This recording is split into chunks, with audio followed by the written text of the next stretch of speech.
आप कौन हैं और यहाँ पर क्या कर रही हैं? बेटी, मैं एक परी हूँ और मैं गलती से इन कटीली झाड़ियों के बीच फंस गई हूँ। यह लीजिए, ये मेरी माँ का जादुई मसाला है। मेरी माँ कहती है अगर इससे कुछ भी बनाओगे तो वह बहुत स्वादिष्ट बनता है। सीतापुर नाम के गांव में मनोज अपनी पत्नी सुनीता और बेटी नेहा के साथ रहा करता था। मनोज एक लकड़हारा था और सुबह से ही लकड़ियां काटने निकल जाता था और उसे जितनी भी कमाई होती उसमें ही उसका परिवार खुश रहता था। मनोज लकड़ियां काटने के अलावा खाना भी बहुत अच्छा बनाता था, इसीलिए नेहा अक्सर उससे घर में खाना बनाने की जिद किया करती थी। नहीं नहीं पापा, मैं कुछ नहीं जानती। आज घर में खाना तो आप ही बनाएंगे बस। बेटा नेहा, तुम समझती क्यों नहीं हो? तुम्हारे पापा दिन भर से लकड़ी काटकर थक गए हैं, अब उन्हें आराम करने दो और मैं खाना बना रही हूँ ना। नहीं माँ, मुझे तो पापा के हाथों का खाना ही अच्छा लगता है और आज मैं उनके हाथों का ही खाना खाऊंगी। वैसे भी मैं कौन सा रोज रोज पापा को खाना बनाने के लिए कहती हूँ। ठीक है बाबा, चलो अब मैं ही खाना बनाता हूँ। खुश? मनोज खाना बनाता है जिसे खाकर नेहा और सुनीता बहुत ही खुश होते हैं। मनोज का परिवार इसी तरह से खुशी खुशी चल रहा होता है। लेकिन एक दिन जब वह लकड़ी काटकर शाम को घर वापस आ रहा होता है, तभी रास्ते में उसका एक्सीडेंट हो जाता है और उसे तुरंत अस्पताल पहुंचाने की नौबत आ जाती है। नेहा के पापा, आपको क्या हो गया? आप ठीक तो है ना? नहीं नहीं, ज्यादा कुछ नहीं हुआ है, बस थोड़ी सी ही चोट आई है। इतनी ज्यादा चोट लगी है और आप कह रहे हैं कि ज्यादा कुछ नहीं हुआ है। तभी मनोज की नजर डरी सहमी खड़ी नेहा पर पड़ती है, जिसे देखकर मनोज मुस्कुराते हुए कहता है, नेहा बेटी, इधर आओ। परेशान क्यों हो रही हो? कुछ नहीं हुआ है मुझे। मैं तो जल्दी ठीक हो जाऊंगा और फिर से तुम्हारे लिए कुछ नया खाने के लिए बनाऊंगा, ठीक है? अपने पिता की बात सुनकर बेचारी नेहा रोने लगती है। तो वहीं डॉक्टर का कहना था कि मनोज का ठीक से इलाज करने के लिए 20,000 रुपए की जरूरत पड़ेगी, वरना वह कभी ठीक से चल भी नहीं पाएंगे। डॉक्टर की बात सुनकर सुनीता और भी ज्यादा परेशान हो जाती है और रोते हुए खुद से कहती है, हे भगवान, यह क्या हो गया? ये हम पर कैसी मुसीबत आन पड़ी है। एक नेहा के पापा ही तो घर में कमाने वाले थे, अब वही इस हालत में पड़े हुए हैं। उनके इलाज के लिए मैं इतने सारे पैसे कहाँ से लाऊंगी? कैसे होगा सब कुछ? आप बिल्कुल भी चिंता मत कीजिए, मैं कल से आपकी जगह जंगल में लकड़ी काटने जाऊंगी और धीरे धीरे करके पैसे जोड़कर आपका इलाज भी करवा लूंगी। सुनीता नेहा को अपने साथ घर वापस ले आती है। मम्मी, पापा कब वापस आएंगे और हम उन्हें अकेला क्यों छोड़ आए हैं? बेटा, पापा को इलाज की जरूरत थी ना, इसीलिए अभी पापा कुछ दिन तक अस्पताल में ही रहेंगे और हम उनके बदले कल सुबह से लकड़ी काटने चलेंगे। सुनीता और नेहा बातें करते हुए सो जाते हैं और अगली सुबह उठते ही सुनीता जल्दी जल्दी से खाना बना लेती है और अपने पड़ोसी के हाथों मनोज के लिए टिफिन अस्पताल पहुंचा देती है। सुनीता टिफिन देने के लिए खुद हॉस्पिटल नहीं जाती है, क्योंकि उसे लकड़ी काटने के लिए जंगल जो जाना था। नेहा के पापा के लिए टिफिन तो पहुंचा दिया है, अब मैं भी लकड़ी काटने के लिए जाती हूँ, नेहा को भी अपने साथ ही ले जाती हूँ। ऐसा सोचकर सुनीता अपने और नेहा के लिए टिफिन पैक कर लेती है और दोनों लकड़ी काटने के लिए जंगल पहुंच जाते हैं। सुनीता लकड़ी काटने लगती है तो वहीं नेहा भी आसपास खेलने लगती है। सुनीता लकड़ी काटते हुए बहुत बुरी तरह से थक चुकी थी और अपनी माँ की ऐसी हालत देखकर नेहा सोचती है, मेरी माँ कितनी ज्यादा मेहनत कर रही हैं, वह थक गई होंगी ना। चलो अब मैं भी उनकी मदद कर देती हूँ। अरे बेटी, तुम यह क्या कर रही हो? तुम्हें ये करने की कोई जरूरत नहीं है, मैं लकड़ी काट लूंगी, तुम जाकर खेलो। नहीं माँ, मैं देख रही हूँ कि आप इतनी देर से अकेले परेशान हो रही हो, इसीलिए मैं भी आपकी मदद करना चाहती हूँ। सुनीता नेहा को बहुत देर तक समझाने की कोशिश करती है, लेकिन नेहा नहीं मानती है। सुनीता शाम को बाजार जाकर लकड़ियां बेच आती है, लेकिन उसे बहुत ही कम पैसे मिलते हैं। अरे ये तो बहुत ही कम पैसे हैं, इनमें तो ना सही से घर चलेगा और ना ही नेहा के पापा का इलाज हो सकेगा। हे भगवान, कैसे होगी इतनी सब चीजें।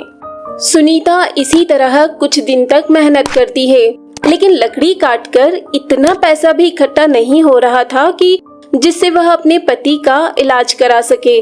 सुनीता एक रात नेहा से कहती है, बेटा मैं कल तुम्हारे पापा के पास जाऊंगी, इसीलिए तुम घर पर ही रहना। सुनीता की बात सुनकर पहले तो नेहा जिद करती है, लेकिन बहुत समझाने के बाद आखिरकार वह सुनीता की बात मान लेती है। सुनीता के जाने के बाद नेहा सोचती है कि मेरी माँ अकेली ही परेशान होती है, इसीलिए चलो आज मैं खुद ही जंगल से लकड़ियाँ काट लाती हूँ, जिससे माँ का काम थोड़ा आसान हो जाएगा। ऐसा सोचकर नेहा कुल्हाड़ी लेकर जंगल पहुंच जाती है और लकड़ी काटने का काम शुरू कर देती है।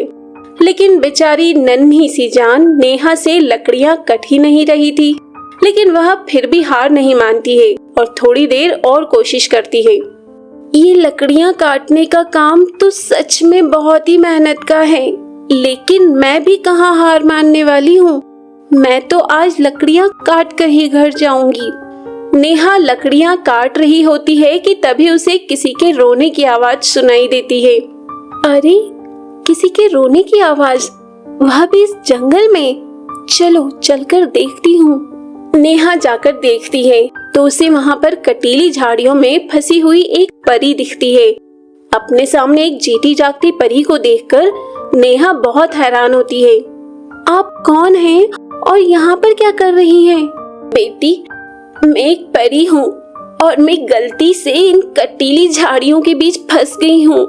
अच्छा रुकिए, मैं अभी आपको इससे निकालने की कोशिश करती हूँ।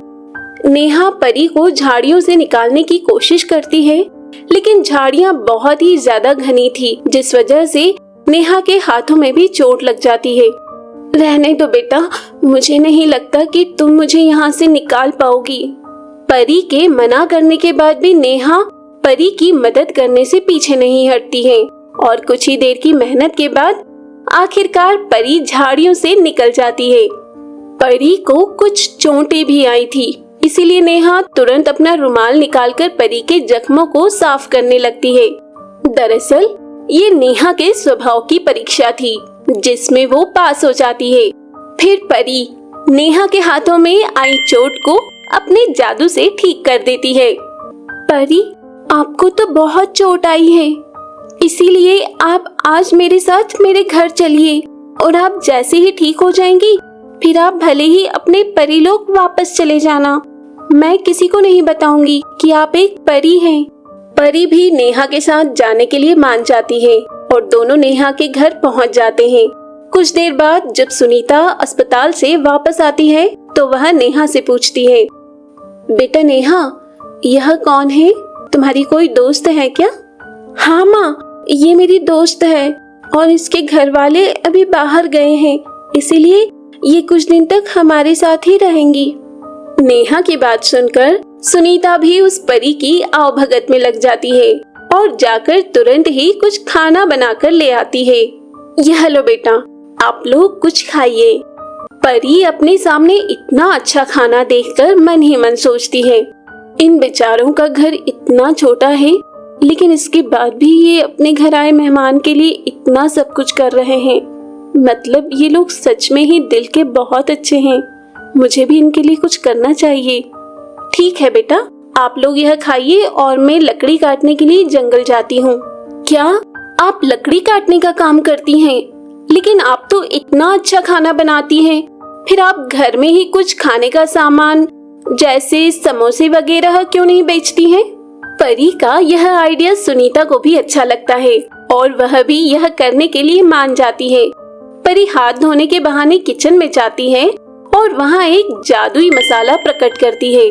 यह लीजिए, ये मेरी माँ का जादुई मसाला है। मेरी माँ कहती है अगर इससे कुछ भी बनाओगे तो वह बहुत स्वादिष्ट बनता है, इसलिए आप भी समोसे इसी से बनाइएगा।